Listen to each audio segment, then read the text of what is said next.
Hai sahabat para penikmat alur, balik lagi nih sama gue nih, Usop ya. Pas video ini dibuat, MU habis ngebantai Liverpool 4 gol tanpa balas. Anjay, siap-siap tsunami tropik abang. Setiap tahun selalu itu aja yang mereka bilang.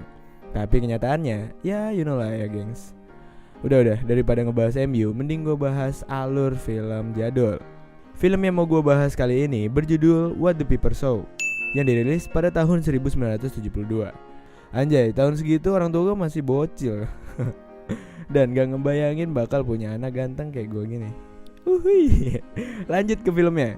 Jadi film ini bercerita tentang seorang wanita muda nan cantik yang menikah sama duda kaya raya yang udah punya anak.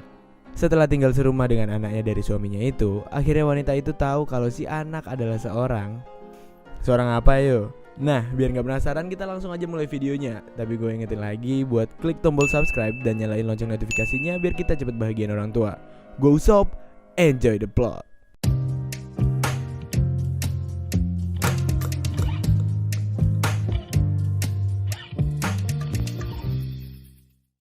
Film ini diawali dengan diperlihatkan seorang wanita muda yang baru aja memarkirkan mobil di sebuah rumah mewah. Wanita itu bernama Alice. Alice baru aja menikah duda kaya raya pemilik rumah mewah tersebut. Otomatis Alice juga tinggal di rumah itu.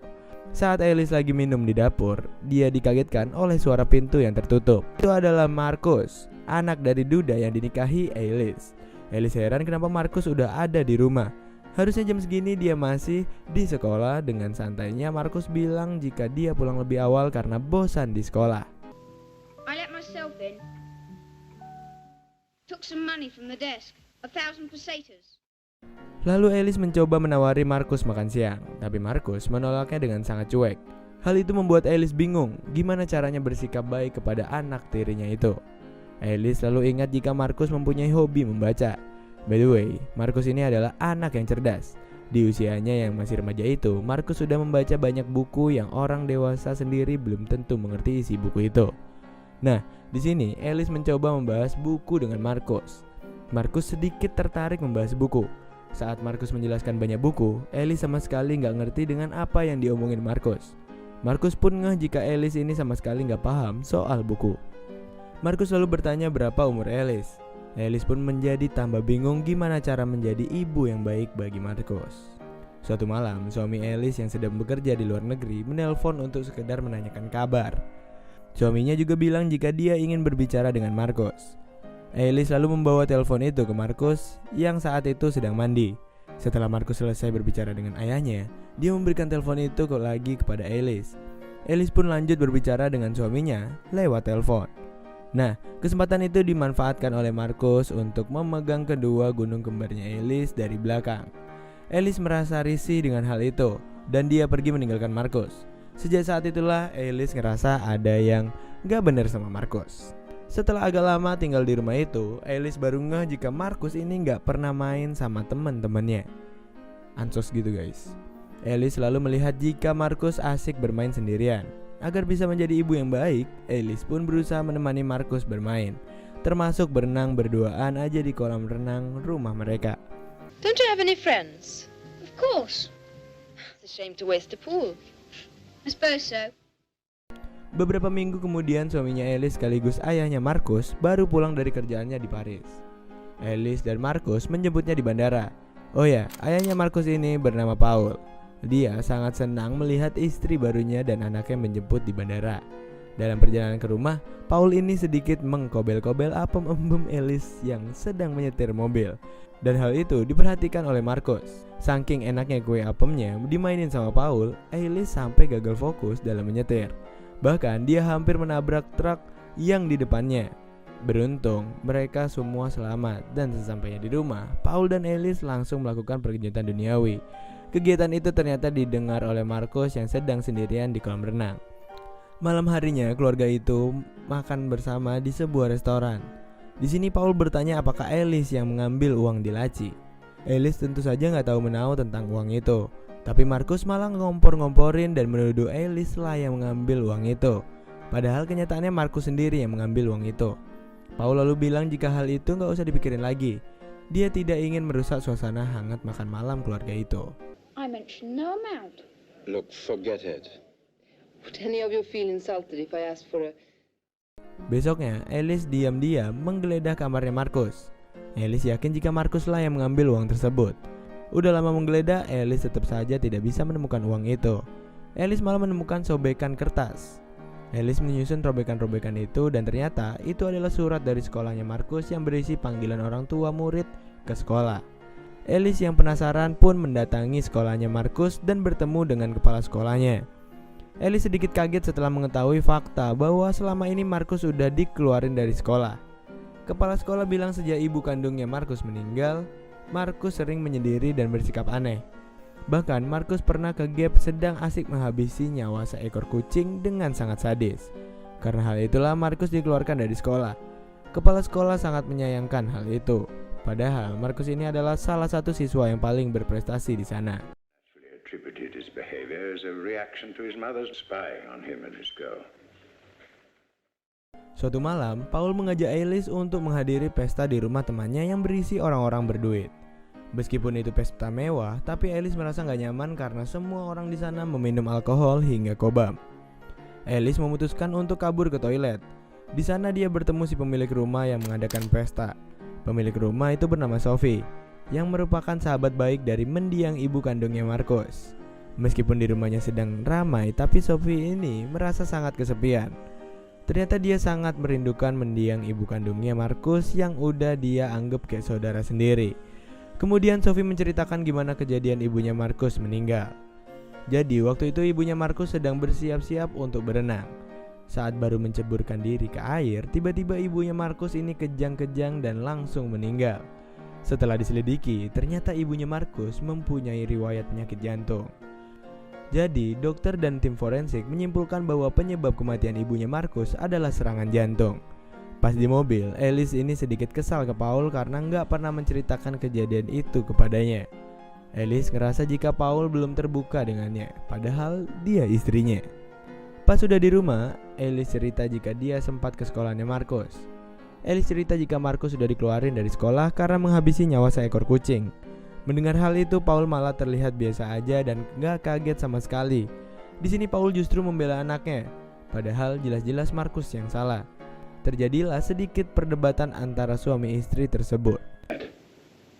That you weren't going to like him. But you have to face facts. Keesokan harinya, Alice coba iseng-iseng naik ke loteng rumahnya. Di sana dia menemukan peti besar yang berisi banyak baju dari mendiang ibunya Markus. Alice memutuskan untuk menanyakan hal itu secara langsung ke Markus. Tapi saat Alice mencoba mengajak Markus ngobrol, Markus ini kayak menghindar gitu. Markus ini kayak seolah-olah tahu kalau Alice mau ngobrolin masalah ibunya. Di sini Alice yakin jika Markus menyembunyikan sesuatu. Akhirnya, Alice mencoba menemui Sophie untuk mencari kebenaran tersebut. Di sini Sophie cerita penyebab kematian ibunya Markus bukanlah serangan jantung. Waktu itu Sophie melihat jika ada kabel yang sengaja dimasukkan ke kolam renang sehingga air di kolam tersebut mengandung aliran listrik. Otomatis orang yang masuk ke dalam kolam itu akan langsung tersetrum. Sophie yakin jika ada orang yang sengaja melakukan hal itu ke ibunya. Tapi Sophie masih belum tahu siapa orangnya. Alice langsung pulang dan menceritakan hal itu kepada Paul. Tapi Paul malah terlihat cuek dan meminta Alice agar tidak membahas itu lagi. Accident. The sniping are beginning to sound like Sarah. Sejak saat itu Alice merasa jika Paul makin cuek sama dia. Paul lebih memperhatikan Markus. Paul seolah-olah nggak menghargai Alice sebagai istrinya. Pas saat makan malam, Alice terlihat tidak senang karena hubungannya dengan Paul sedang tidak harmonis. Markus yang mengetahui hal itu malah terlihat senyum dan senang. Karena terus-menerus diperlakukan seperti itu, Alice mulai stres dan mabuk-mabukan di rumah. Bahkan Alice setiap hari ngoceh-ngoceh ke Paul. Alice lalu menghampiri Paul yang sedang bersiap-siap berangkat ke luar negeri. Alice menawarkan diri untuk mengantar Paul ke bandara. Tapi Paul menolak karena Alice sedang mabuk. Setelah itu, Paul pergi begitu saja. Alice pun menjadi sakit hati setelah melihat Paul yang cuma pamitan ke Markus aja. Paul sama sekali gak pamitan sama dia.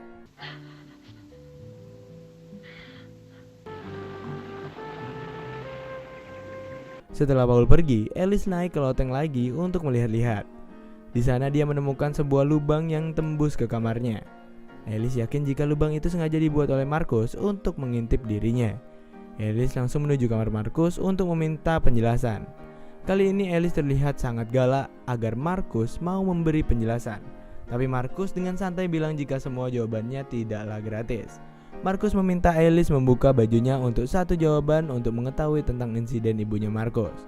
Alice rela melepaskan semua kain yang menempel di tubuhnya dan memperlihatkan bodi wadidaw di depan anak tirinya itu.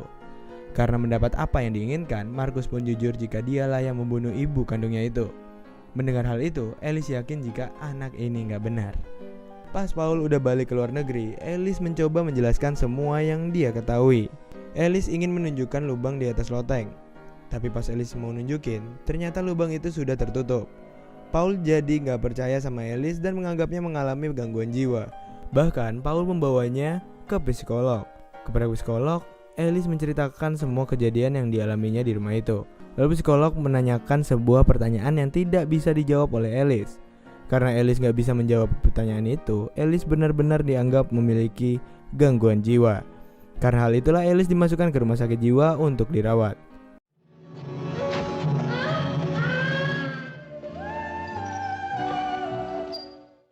Beberapa bulan berlalu, Alice dinyatakan sembuh dan dia dijemput oleh Paul di rumah sakit jiwa. Mereka pun berjalan-jalan di taman dan Alice bertemu lagi dengan Markus. Di sini terlihat Alice seperti sudah memaafkan Markus dan dia juga tidak segan untuk mencium Markus dengan penuh kasih sayang. Lalu terlihat Paul yang harus pergi dan kini tinggal Alice dan Markus aja. Alice lalu mengajak Markus untuk bermain lempar-lemparan dengan anjingnya Markus. Alice melempar bola dengan keras ke arah jalan raya. Anjingnya pun mengejar bola itu dan Markus juga mengejar anjingnya. Saat mengejar, Markus tertabrak mobil yang melaju kencang. Hal itu menyebabkan Markus meninggal di tempat. Alice yang melihat hal itu hanya diam saja dan memasang wajah datar. Ternyata Alice sudah merencanakan hal itu agar dia bisa hidup berdua aja dengan Paul tanpa hadirnya si pengacau Markus. Dan film pun tamat. Itu tadi alur cerita film What the People Saw dari Nikmatin Alur. Keren sih jalan cerita filmnya. Pembalasan dendamnya halus pisan weh. Emang ya film-film jadul ini ceritanya keren-keren. Cuma kalah di kualitas kamera aja. Dulu kameranya belum secanggih sekarang. By the way, menurut kalian ceritanya bagus gak? Tulis di kolom komentar ya gengs. Go Shop, I love you 3000.